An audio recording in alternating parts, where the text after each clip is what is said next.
Supply. Ayaw umandar. Pero good po yung battery niya. Tapos yung stator field po niya. Ang palitan nyo lang po ay yung ganito po. Ito.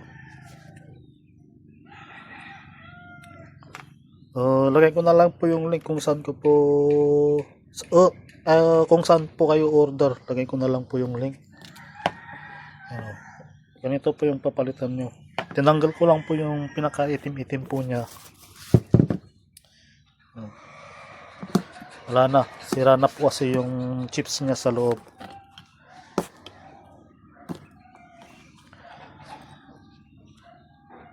Okay pa naman yung mga MOSFET po niya. So may problema na po yung IC niya po dito. Kaya kailangan na po umorder ng buong ganito.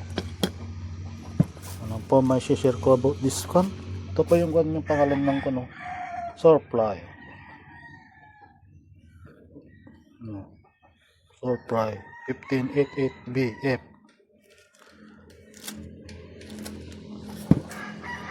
Brushless po siya. Ito po yung nagpapandar sa motor po niya. Set. Tinatawag pala ito na driver board. Ano po may share ko? That's it. Thank you for watching.